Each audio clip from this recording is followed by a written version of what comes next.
From the Understood Podcast Network, this is The Opportunity Gap, a podcast for families of kids of color who learn and think differently. We explore issues of privilege, race, and identity.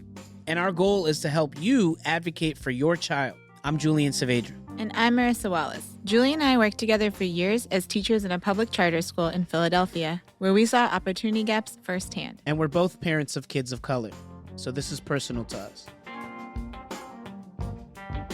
Welcome back. How are you, Marissa? I'm all over the place, but I'm good. You know, it's the end of the school year. You know how that life is. Today, we're talking about some exciting / interesting things that are really important for everybody to be a part of, and like always. And so today, it's really about somebody that's a parent of color, and you're in a position where you're exploring school options and potentially special education services.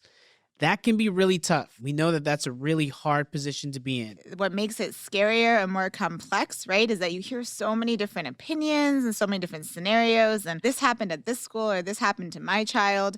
And so it's really challenging to know like what direction you should go in. And to be honest, I think there's also like a lack of conversation around learning and thinking differences in a productive way. And that is not always highlighted in the right way in our school settings, in our social media, in the news, or even within our own communities. In general, the conversation that sometimes happens behind closed doors or over a text message or in the line at pickup, it needs to be happening out loud. We need to elevate that. And especially for our children of color who have learning and thinking differences, you know, they will always have to deal with double discrimination. So as parents, as caregivers, sisters, brothers, teachers, educators, aunties, uncles, whoever, you need to make sure, and we need to make sure that we're supporting our children and to change some of those stigmas that are out there one day at a time. And so our goal today really is to start breaking down some of those stigmas, break down some of the worries and the concerns that our listeners have. And we figured one of the best ways to do that is to kind of jump in with some stories from our Understood family. And we're going to start with a really special individual named Jade. Jade is an 8th grader, and she's sharing her story about her experiences with reading challenges. My name is Jade. I'm in the 8th grade, and reading is a huge struggle for me. Teacher would ask me to read in front of the class aloud. I'd open my mouth, but no words would come out. Not because I couldn't speak, because I couldn't read the words on the page.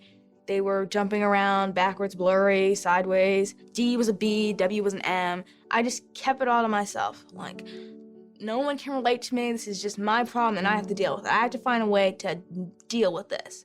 Oh my gosh. I can still remember the names.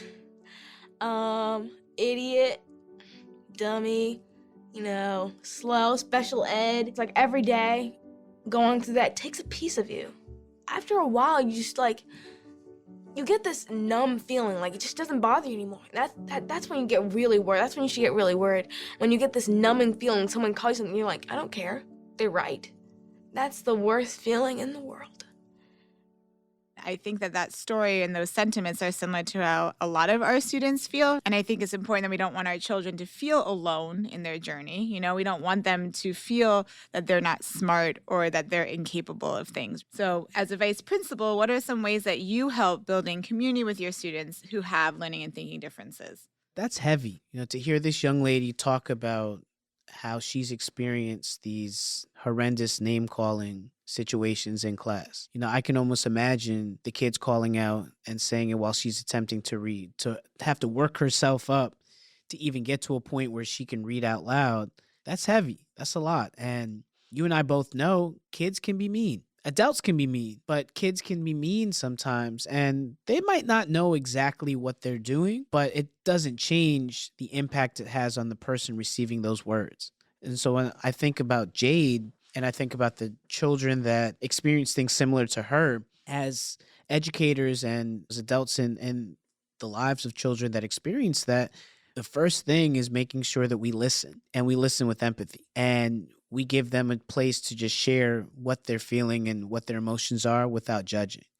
So as somebody who is involved with kids every day at school, and I do have a position of power where I'm able to interact with kids and adults and shape some of the experiences that kids are having, I want to really make sure that we're impressing upon everybody involved. Let's make sure we're listening when kids are crying out for help. Because what I heard when Jade said that is a cry for help. And what I heard is that the emotion in when she described it is something that really spoke to me. I work in a high school, and high school students are in the midst of trying to figure out how they socialize with each other. And we have a large population of students with learning and thinking differences.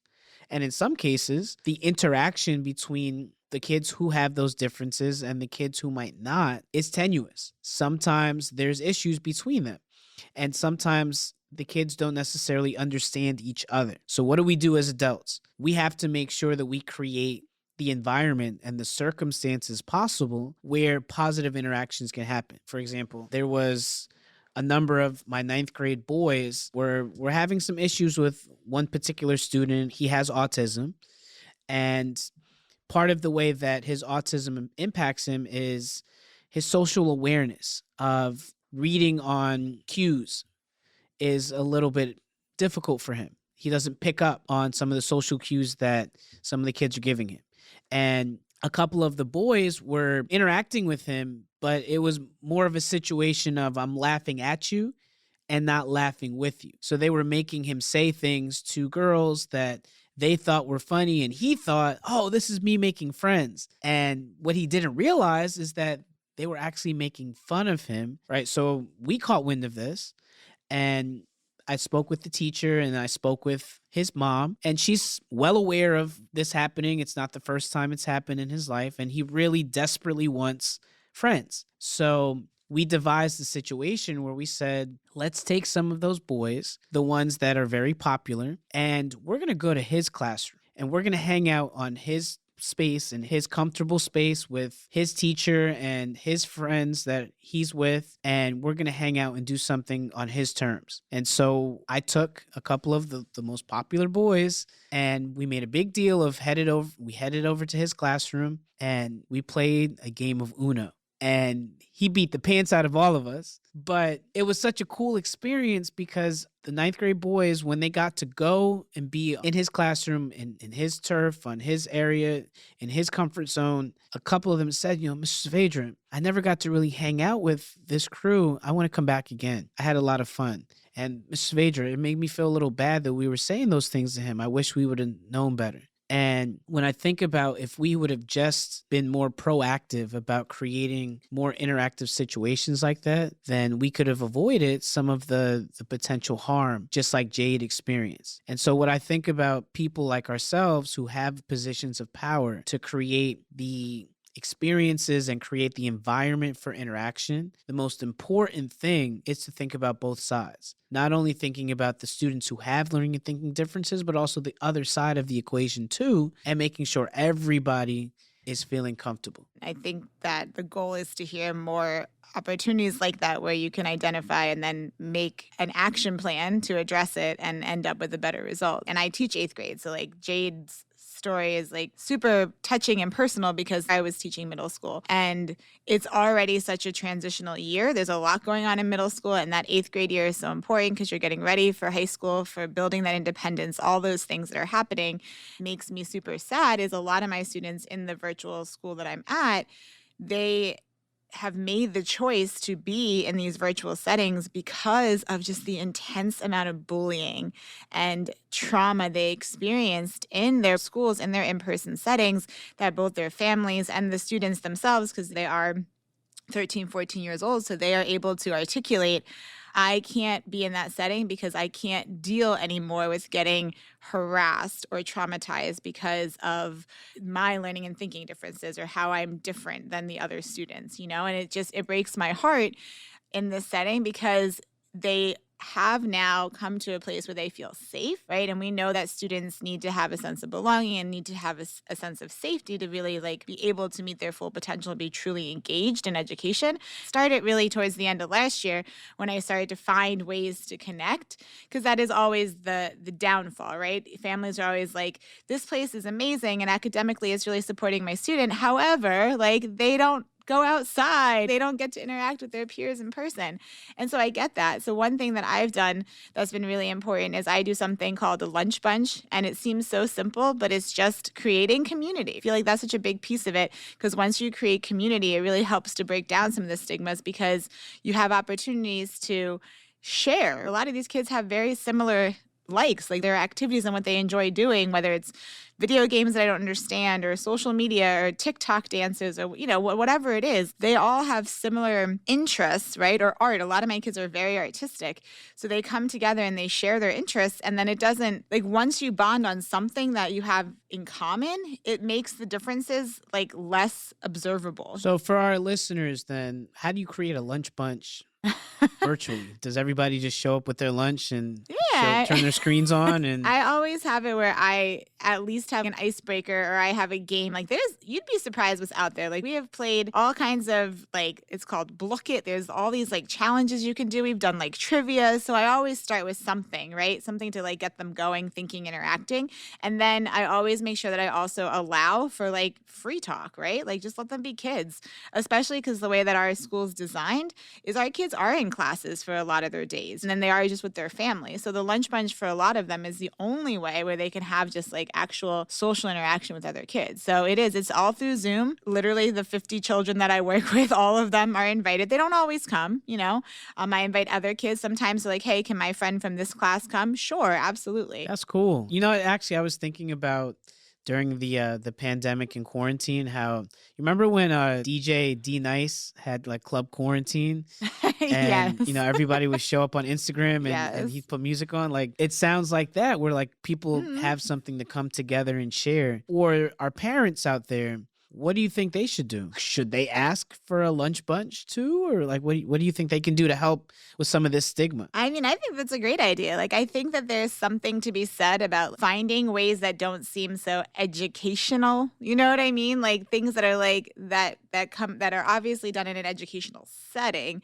but that don't come across as this is an informational meeting about blah, blah, blah. Because I think that turns off people. I think that's another thing that I think parents could really benefit if parents, caretakers, and even students, depending upon their age, if you just create a random, I just want to hear your feedback. I just want to have a conversation. And then as the professional, you go in with certain guided questions and just let people engage in a dialogue.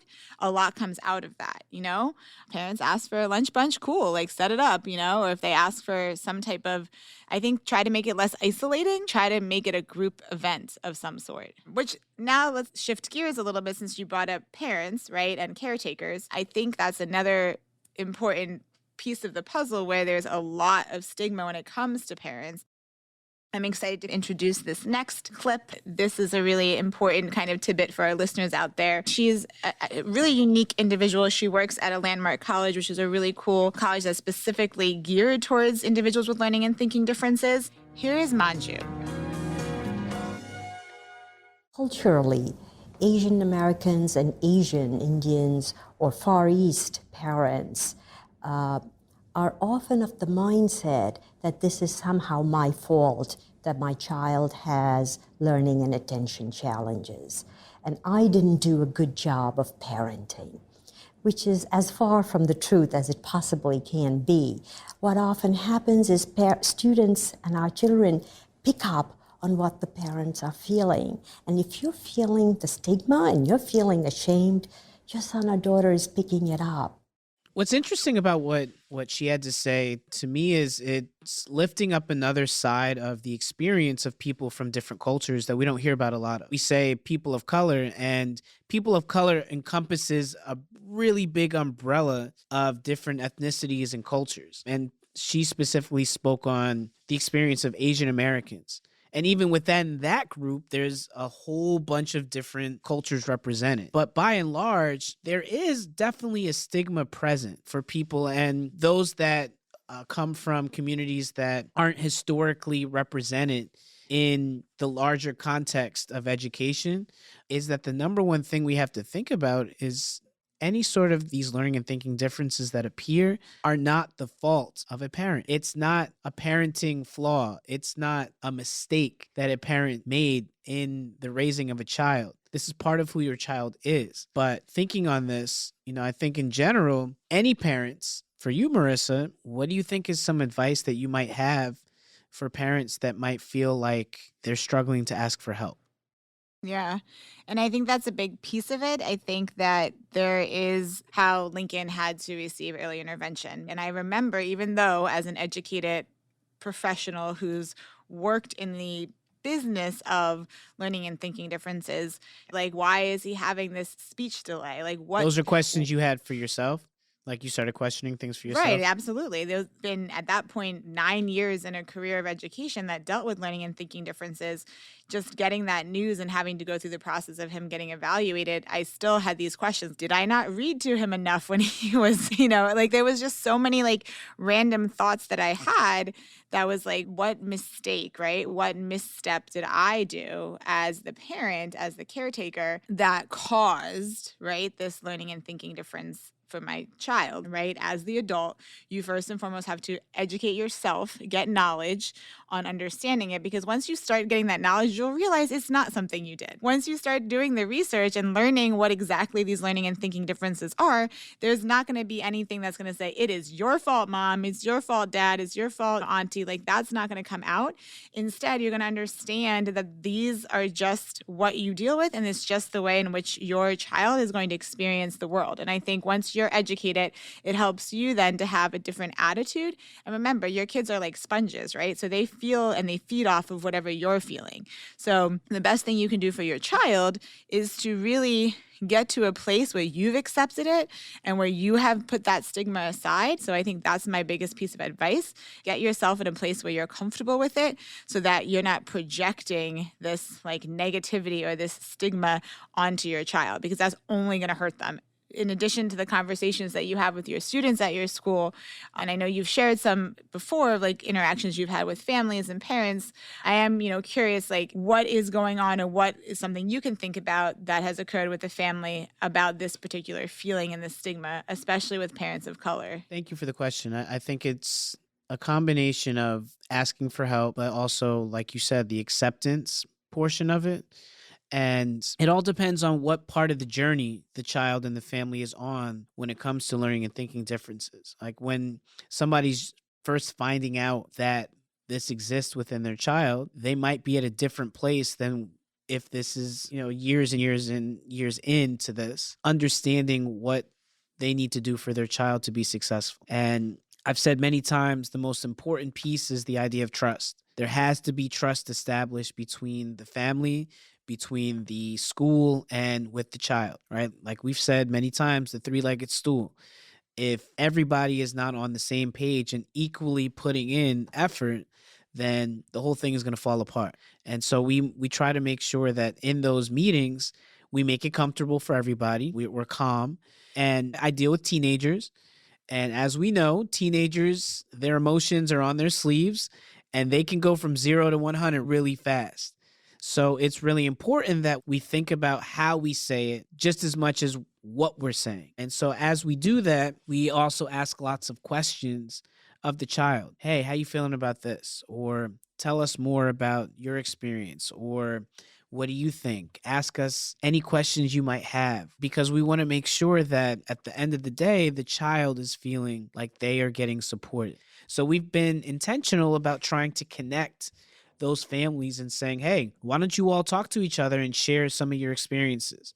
Why don't you come together and just talk through what it's like? Just like you and I, it's better to hear information from another parent sometimes than it might be from the school. Yeah. You know what I mean? So For sure. that's something that has really helped. And I think especially in schools with lots of families of color, the idea of trust is really important, and building community is really important. So finding people that are trusted and people that are respected in the community to be that conduit for connection is something we work really hard at. We obviously like to have lots of conversations around our families and our parents. And our next clip that we're going to hear, I think it connects to this, because as parents, as caretakers, one of our biggest fears, right, is that, and you were kind of relaying this, is that you don't want your child to be treated differently, right? You want them to receive what they deserve. You want them to have an equitable educational experience, and you don't want them to be isolated. So I'm looking forward to us diving into this next clip. We have an individual named Colin, and Colin speaks on this imposter complex. He is now an adult with a PhD, and he's going to share some of his experience and what it was like going through schooling all the way from elementary school to being a doctoral student and what that looked like. I feel that the best way to treat students with learning disabilities, or how I want to be treated with learning disabilities, is saying like, okay, I need a specific accommodation, and that's it. And it's not a big deal.